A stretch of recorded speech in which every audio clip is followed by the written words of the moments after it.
Tiba-tiba teman-teman, pas dia nyenter, dia melihat suatu kepala, ya, kepala tanpa badan. Kepalanya itu menggelinding, kepala itu kayak nyengir atau senyum, tapi matanya melotot gitu, ada tarinya. Kayak gini lah kira-kira.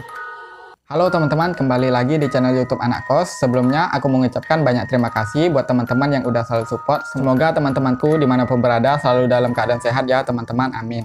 Nah oke teman-teman, sesuai dari beberapa permintaan dari kalian, waktu itu aku sedang melakukan live streaming di TikTok, dan waktu itu aku pengen cerita hantu yang itu kejadiannya itu di kampung aku, tapi karena berhubung waktu itu para penontonnya itu banyak anak kecilnya dan mereka bilang gak usah cerita horor, saya takut bilangnya gitu kan. Nah, jadi di video kali ini saya memutuskan untuk menceritakan pengalaman horor yang saya alami maupun yang dialami oleh orang-orang terdekat saya. Cerita yang pertama itu adalah mengenai hantu durian ya. Kenapa saya sebut hantu durian? Jadi ceritanya kan rumah saya kan di kampung. Jadi di kampung itu masih banyak buah-buahan teman-teman, masih lengkap seperti pohon durian tuh masih ada, terus pohon mangga, pohon rambutan, pohon duku, pokoknya macam-macam itu masih lengkap lah di dusun itu kan, di kampung, di desa.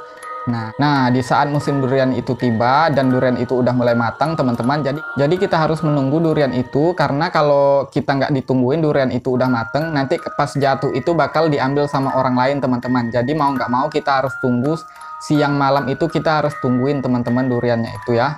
Nah, jadi kita kayak bikin pondok gitu, di dekat pohon durian itu kita bakal bikin pondok. Nah, di situ kita bakal duduk-duduk atau rebahan di situ sambil nunggu durian jatuh. Waktu itu aku masih SMP atau SMA, saya lupa. Waktu itu pada malam hari aku bersama sepupu aku sama juga teman-teman aku.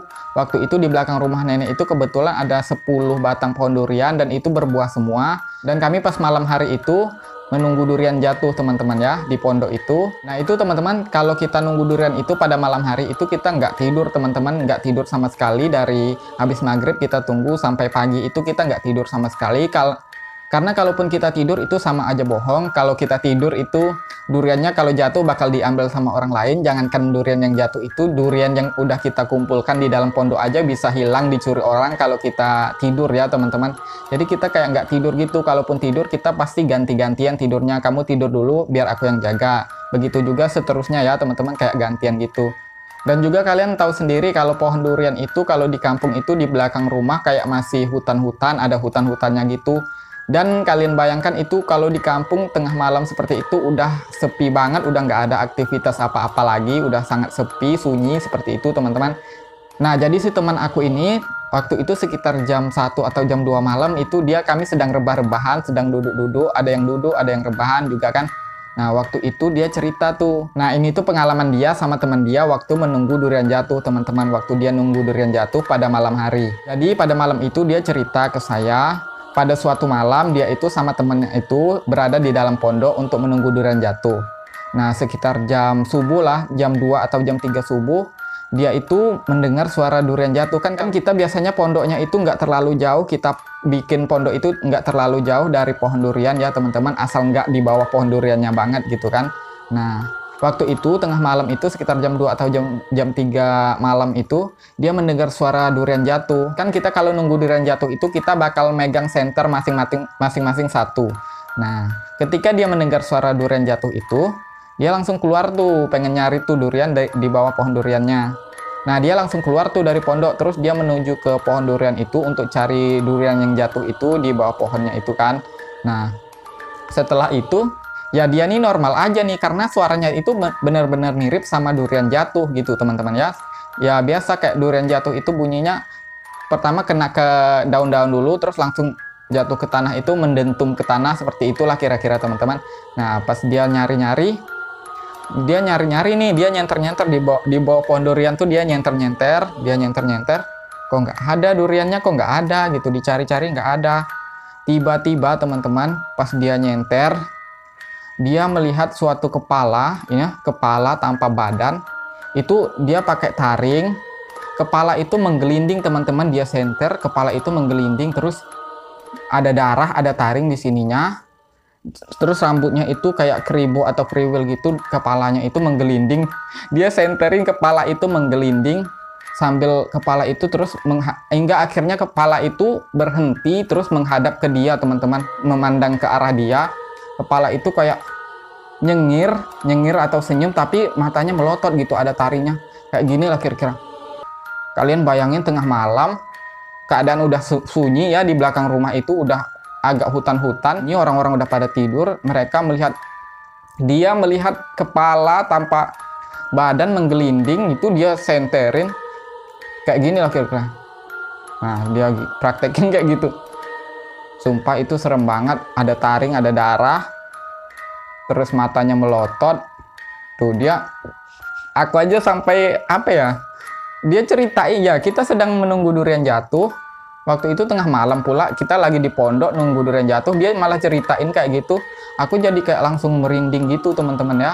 Sampai sekarang pun aku kalau diingat-ingat merinding banget ya. Aku aja membayangkannya itu, coba deh kalian bayangin, kalian tengah malam, keadaan sepi, terus tiba-tiba kalian nyenter, ada kepala menggelinding di depan kalian, terus kepalanya berhenti. Terus tiba-tiba kepalanya itu dengan taring, dengan darah, nyengir sambil melotot gini. Tuh, itu aku sampai sekarang tuh kayak masih cerita tuh kayak masih kebayang-bayang gitu loh teman-teman. Walaupun bukan aku yang ngalaminnya, itu kayak aduh, ini benar-benar parah ini gitu. Nah, setelah itu dia ngelihat itu, dia langsung kayak gemeteran gitu, sambil nyenterin kepala itu dia gemeteran. Langsunglah dia tanpa pikir panjang, dia langsung lari. Jadi malam itu dia langsung pulang ke rumah, sampai pagi dia nggak ada lagi balik-balik ke pondoknya, bilangnya seperti itu ya teman-teman. Saking seremnya, aku aja membayangkannya tuh serem banget. Apalagi dia cerita di dalam pondok, kita sedang nunggu durian, dan dia pengalamannya sedang nunggu durian jatuh juga gitu loh. Apa nggak merinding aku malam itu? Nah, jadi seperti itu ya teman-teman. Itu yang pertama, pengalaman yang dialami oleh teman aku waktu nunggu durian jatuh. Cerita yang kedua itu aku alamin sendiri, tapi ini nggak terlalu horor sih teman-teman. Jadi waktu itu kan setiap tahun itu kan ada duriannya pasti berbuah kan, dan kita udah mateng durian di kampung, udah berbuah, udah mateng, kita harus nungguin durian itu ya. Nah, seperti itu ya teman-teman. Nah, waktu itu aku lupa kejadiannya itu waktu SMP atau SMA. Itu aku sama sepupuku satu orang yang seumuran sama aku, terus sama nenek aku juga. Nah, kami bertiga tuh nunggu durian di belakang rumah nenek aku, yang 10 batang itu di belakang rumah nenek aku. Waktu itu kami sedang rebahan, aku berdua sama sepupu aku rebahan di pondok. Kalau pondoknya itu waktu itu nggak ada atap teman-teman, jadi kayak pondok cuman ada lantai doang gitu loh. Pondok yang ditinggikan beberapa meter dan ada lantai, nggak ada dinding sama sekali, nggak ada atap sama sekali. Waktu itu aku sedang rebahan sama sepupu aku sambil menghadap ke atas kan, sambil menghadap ke langit. Waktu itu sedang bulan purnama teman-teman, jadi terang banget malam itu. Nah, nenek aku sedang merokok waktu itu, sedang merokok sambil duduk sambil merokok gitu kan. Terus tiba-tiba teman-teman, kami melihat sesuatu api terbang gitu, dia panjang gitu, dia terbang panjang.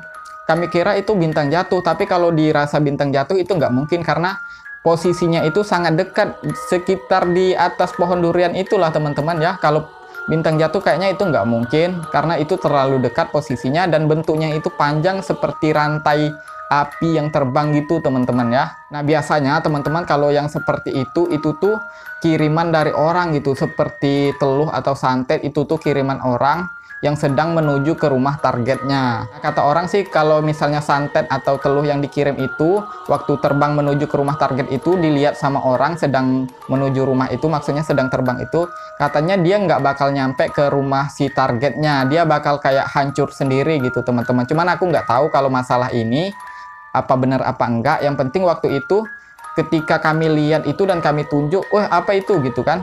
Terus si benda itu langsung tiba-tiba hancur, seperti hancur hilang gitu teman-teman ya, tiba-tiba aja. Nah, seperti itu. Itu sih kalau dibilang merinding, merinding juga ya.